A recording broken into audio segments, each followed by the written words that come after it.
Nick Cannon put on a brave face to celebrate his daughter Powerful Queen's first birthday on Monday, just 2 weeks after losing his 5-month-old son Zen to cancer. The 41-year-old TV personality threw an extravagant Christmas-themed bash for his now 1-year-old little girl, which was documented on Instagram. He shares Powerful Queen, as well as 5-year-old son Golden, with ex-Brittany Bell. The former couple split in late 2020 after 6 years of on/off dating. For his daughter's big day, Cannon slipped into a bright green elf jacket and a pair of Santa Claus red velvet trousers with white fur lining on the ankles. He also rocked a curly white wig and wore a strand of rainbow Christmas lights around his neck. Powerful Queen looked darling in a billowing gold dress with a matching gold headband with a bow. Brittany stunned in a red tulle gown with a glittering gold bodice to match her 1-year-old daughter's birthday get-up. When she wasn't being carried around the party by her doting parents, Nick and Brittany's little girl was seated in a high chair decked out in red tinsel. There was a sign secured to the front of it that read, "1", while a large backdrop behind her spelling out her name in gold. Fitting with the holiday theme, a giant Christmas tree decked out in multicolored bulbs and twinkle lights, as well as several bright red balloon arrangements, were positioned near Powerful Queen. There were countless children in attendance, as well as a real-life Santa Claus to spread some holiday cheer. In videos shared to her Instagram story, Brittany can be seen holding Powerful Queen in her arms as Nick orchestrated a dance party with all the pint-sized attendees. "Dancing with Brother, Golden, Santa was a blast," captioned Bell, who gave props to Cannon for dressing as Santa's Elfie. Another memorable clip showed Brittany and Nick kneeling down beside their daughter in her decorated high chair as they presented her with her custom birthday cake. Earlier in the party, Nick, Brittany, and Powerful Queen posed in front of the Christmas tree for several family snaps.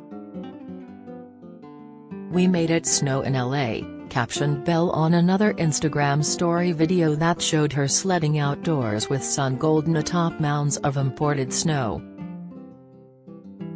Nick proved to be the pillar of strength as he set aside his unimaginable grief to orchestrate a memorable first birthday for his little girl. On December 5, Cannon's son Zen, who he welcomed with ex-Alyssa Scott in June, passed away from a brain tumor after previously suffering from hydrocephalus, which is when fluid builds up in the cavities of the brain and increases the size of the ventricle. A tumor developed quickly around Thanksgiving. Cannon broke down in tears while revealing his son's tragic passing during a taping of The Nick Cannon Show on December 7. The actor said he took his son on a trip to the beach and held Zen for the last time on December 5. He died soon after. Zen was Nick's 7th child. He was the 4th of Nick's children born within the past year and a half, with twins Zillion and Zion born in June, and his daughter, Powerful, born last December. The 7 children are with 4 different women, including his ex-wife Mariah Carey, ex-girlfriend Brittany Bell, his current partner Abby De La Rosa, and Scott, a model who appeared in one of Cannon's music videos. Cannon explained on his show that the issues with Zen began when he was about 2 months old, when he and Zen's mother noticed that his head seemed large. They thought he had developed a sinus issue. "I always noticed he had a cough and so I wanted to check it out," Cannon said. "He had this interesting breathing and by the time he was 2 months, he had this nice-sized head too, a cannon head.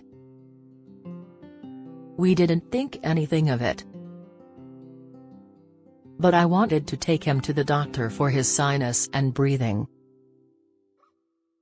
We thought it would be routine.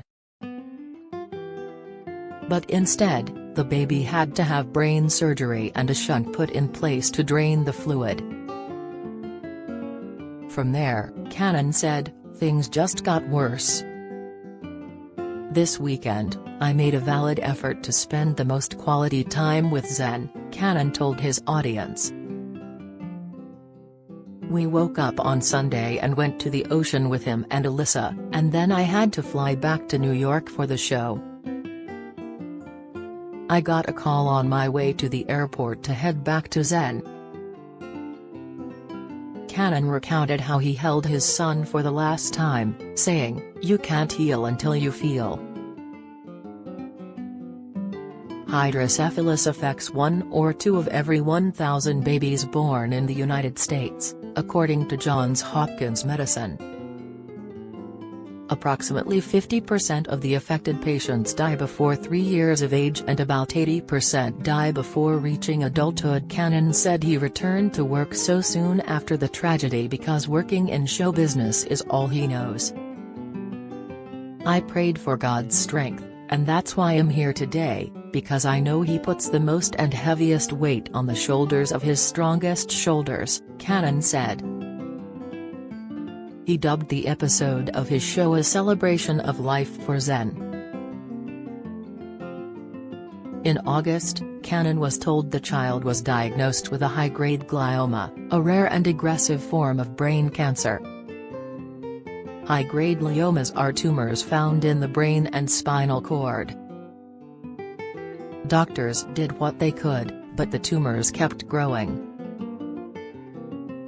He and Scott discussed how they could give him the best life. They felt at the time he had months or even years to live. They discussed chemotherapy, but decided not to pursue it. "We were having quality-of-life conversations," he said. "We could have had that existence where he would have had to live in the hospital, hooked up to machines, for the rest of the time." From someone who's had to deal with chemotherapy before, he had lupus, "I know that pain.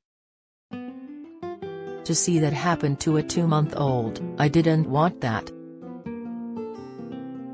I didn't want him to suffer. They tried to make him happy. We focused on Disneyland, our favorite place," explained Cannon. "Every month we would celebrate his birthday, just really seeing it as a victory every time he had a milestone that he was still here with us." He got worse over Thanksgiving weekend. "You could tell he was struggling," Cannon said. "He was gasping for air. We'd wake up, and he wouldn't be breathing for maybe 5 to 10 seconds at a time, and then he'd let out a huge gasp. You could see it frightened him. It was the scariest thing I've ever experienced." In a recent interview with Today, Cannon spoke about seeing a therapist to cope, and how he has relied on his faith-based background to pray for miracles for the things that we can find comfort in. He also praised Scott, noting that the ordeal has been incredibly painful for him as a father, but as a mother who carried a beautiful child for 9 months and nurtured and cared for him every single day through this process, Scott has shown particular strength. "Alyssa is strong," he said. "She is definitely one of the strongest individuals I've known. I couldn't imagine, I mean, as a father, it's painful, but for a mother who carried a beautiful child for 9 months and nurtured and cared for him every single day through this process. There were so many medicines and so many trips to the hospital and the doctor, and also she's a mother of 2, so to watch her go through this." Cannon said he has turned to God for strength of his own. "I always say, you pray for miracles. And coming from a faith-based background, it's not for the miracle to do something that's unknown to us, but it's really for the things that we can find comfort in, he said. So I asked for the miracle of strength to be able to be here today, and then I find that peace that surpasses all understanding. I try to be a protector, and, to see Elissa have to deal with this and see these photos each and every day, scrolling down her timeline. All we can do is kind of connect in prayer, and I attempt to be there for her, but I watch her strength and am in awe, daily. Cannon, who has fathered 7 children in total, discussed how he has been in therapy to cope with a loss. I'm taking it, as my therapist says, 5 minutes at a time, but am optimistic in finding the purpose through all of the pain, so am attempting to smile, am attempting to be the high-frequency individual that I've set out to be, but along the way there's definitely some curves in the journey, so am taking it 5 minutes at a time, he said. Honestly, there was a lot of fear involved in telling people about Zen's death. I'm so used to being upbeat and outspoken and even vulnerable at times, where I'll talk about anything. But this was probably the most delicate and the most precious thing I've ever had to talk about. And I didn't know how to talk about it. I never imagined having to be in this scenario, so as much as it was such an outpouring of love, there was a lot of fear, there was obviously some hurt. I wanted to be the protector as well for all of the rest of my family, Elissa and everyone, so I wanted. It's a very delicate thing, even when talking about this. And that's coming from a person who is used to talking to people each and every day live here on television. It's scary. He also discussed the shock of the diagnosis, recalling that Zen was such a vibrant boy, and really just calm, but had a light to him. We had no idea. I thought he maybe had a minor sinus problem, he said of the infant's symptoms. And that had nothing to do with it. That was the surprise. We were taking him in to make sure he didn't have anything going on, or even possibly, there were fears of COVID. Then to get this news was shocking to our entire family.